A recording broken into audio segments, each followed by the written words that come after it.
जय जगन्नाथ जय हरिहर महाप्रभु की जय। आज महाप्रभु हरिहर महाप्रभुଙ୍କର ଆଜି ତୃତୀୟ ବାର୍ଷିକ ଉତ୍ସବ।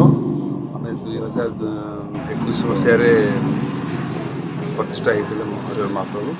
ମାନେ ମୁଁ ଜାଣିବାରେ ମୁଁ ଯେତେବେଳେ ବ୍ଲକରେ ଚେୟାରମ୍ୟାନ୍ ହେଲି ସେ ସମୟରେ ମୁଁ ଶୁଣିବାକୁ ପାଇଲି କି ଏଠି ହରିହର ମହାପ୍ରଭୁ ବହୁତ ଦିନ ପୂଜା ପାଉଥିଲେ, କିନ୍ତୁ 4-5 ବର୍ଷ ମାନେ 17 ମସିହା ପୂର୍ବରୁ 2-3 ବର୍ଷ ପୂର୍ବରୁ ହରିହର ମହାପ୍ରଭୁ ପୂଜା ପାଉନଥିଲେ। সেটা ଗୋଟେ ମନରେ ଆସିଲା କି ଯେ ଯଦି ଆମେ ଏତେ ଚିନ୍ତା କରୁନଥିଲୁ ଏତେ ବଡ଼ ମନ୍ଦିର ହେଇପାରିବ ବୋଲି, ତାଙ୍କ ଇଚ୍ଛା ମହାପ୍ରଭୁଙ୍କ ଇଚ୍ଛା ଆରମ୍ଭ ହେଲା ଶେଷ ହେଲା। ଆଉ ଏଇଟା ମଧ୍ୟ ଆମର କଳିଙ୍ଗର ବିଭୂତି ମୂଷାଙ୍କ ଦ୍ୱାରା ହିଁ ହେଇପାରିଥିଲା। ମୂଷା ଗୋଟେ ଜିନିଷ କହିଥିଲେ ଯେ ଦେଖ ପୁଅ, ମନ ପବିତ୍ର ଅଛି ମାନେ କୌଣସି କାମ ବାଧା ହବନି। ଯାହା କହିଲେ ଠିକ କଥା କହିଥିଲେ, ଯୋଉଦିନ ଶୁଭ ପକେଇଲୁ ସେଇଦିନଠୁ କାମ ଆରମ୍ଭ ହେଲା ଏବଂ ଗୋଟେ ବର୍ଷ ଭିତରେ ମନ୍ଦିର କାମ ସରିଲା। ତାର ତୃତୀୟ ବାର୍ଷିକ ଉତ୍ସବ। ମହାପ୍ରଭୁ ହରିହର ସମସ୍ତଙ୍କୁ ଘଣ୍ଟୋଳି ରଖିଥାନ୍ତୁ। ହିନ୍ଦୋଳ ବ୍ଲକର ସର୍ବାଙ୍ଗୀନ ଉନ୍ନତି ହଉ, ଆମ ଲୋକମାନେ ସମସ୍ତେ ଭଲ ରୁହନ୍ତୁ।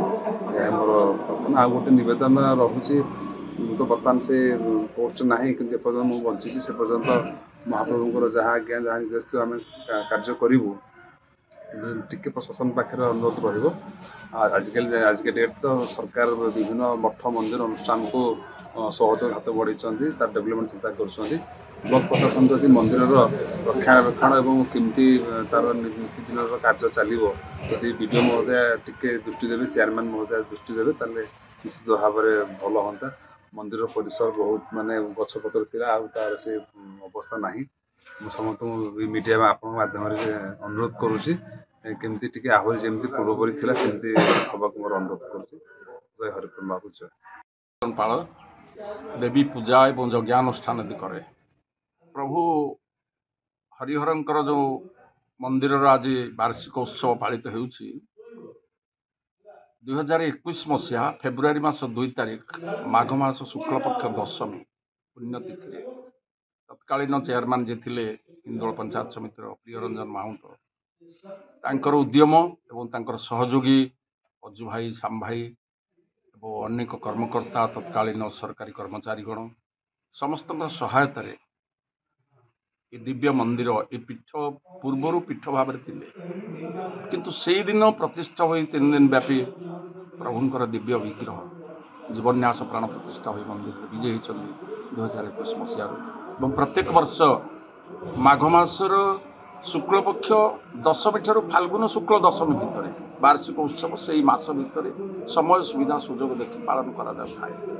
ତ ଚଳିତ ବର୍ଷ ମଧ୍ୟ ଆଜି ଠିକ୍ ସେଇଭଳି ବାର୍ଷିକ ଉତ୍ସବ ପାଳନ ହେଉଛି।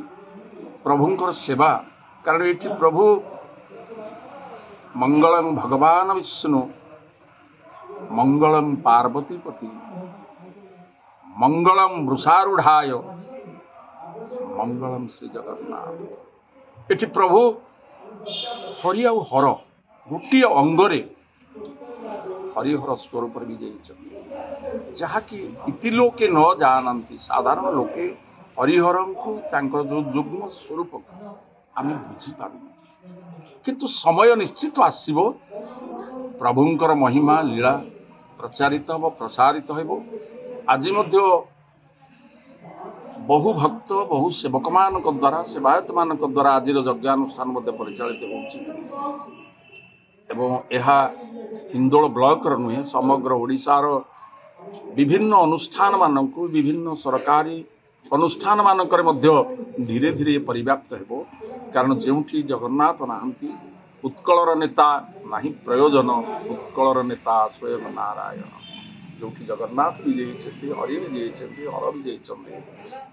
ଆଜି ସରକାରଙ୍କ ତରଫରୁ ମଧ୍ୟ ସମୟ ଥିଲା, ସରକାରଙ୍କର ଅନୁଦାନ ମନ୍ଦିରମାନଙ୍କୁ ଦିଆଯାଉନଥିଲା, କିନ୍ତୁ ବର୍ତ୍ତମାନ ଓଡ଼ିଶା ସରକାରଙ୍କର ବା ଭାରତ ସରକାରଙ୍କର ପ୍ରଚେଷ୍ଟାରେ ଭାରତବର୍ଷର ମାଟିରେ ଏବଂ ଓଡ଼ିଶାର ପୁଣ୍ୟ ପବିତ୍ର ମାଟିରେ ଜଗନ୍ନାଥଙ୍କଠୁ ଆରମ୍ଭ କରି ସମସ୍ତ ଦେବାଦେବୀମାନଙ୍କର କାର୍ଯ୍ୟକ୍ରମ ଚାଲୁଛି।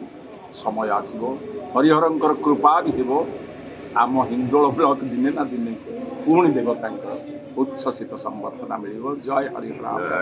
ଦୁର୍ଗୁଟରେ ମୋ ଘର। ମୁଁ ଜଣେ ସାମ୍ବାଦିକ ଏବଂ ଜଣେ ସମାଜସେବୀ। 2021 ମସିହାରେ ଯେତେବେଳେ ପୂର୍ବତନ ଚେୟାରମ୍ୟାନ୍ ଥିଲେ ପ୍ରିୟରଞ୍ଜନ ମାହୁନ୍ତ, ସେ ସମୟରେ ତାଙ୍କର ପରିକଳ୍ପନାରେ ଏବଂ ଅଫିସିଆଲି ସମସ୍ତଙ୍କର ସହଯୋଗରେ ଏବଂ ଭକ୍ତମାନଙ୍କର ସହଯୋଗରେ ଏ ମନ୍ଦିରଟି ତିଆରି ହୋଇଥିଲା ଏବଂ ପ୍ରତିଷ୍ଠା ହୋଇଥିଲା 21 ମସିହାରେ। ଏବଂ ମୁଁ କର୍ତ୍ତା ଭାବରେ ପ୍ରଥମ ବର୍ଷରୁ ଏପର୍ଯ୍ୟନ୍ତ ପ୍ରତିବର୍ଷ ବର୍ଷି ଆସୁଛି। ପ୍ରଭୁଙ୍କର ଅପାର କରୁଣା, ପ୍ରଭୁଙ୍କ କଥା ଆଉ ଅଧିକା କ'ଣ କହିବି। ପ୍ରତିବର୍ଷ ଭଳି ଏ ବର୍ଷ ମଧ୍ୟ ହୋମ ଯଜ୍ଞ ଚାଲିଛି। ପୂଜକମାନେ ଆସିକି ତାଙ୍କର ନୀତି କାନ୍ତି ସବୁ ଚଲାଣି। ଆଉ କିଛି ସମୟ ପରେ ହୋମ କାର୍ଯ୍ୟ ସମ୍ପୂର୍ଣ୍ଣ ହେବ। ଆଉ ଅଧିକା କିଛି କହିବାକୁ ଚାହୁଁନି। ଜୟ ହରିହର।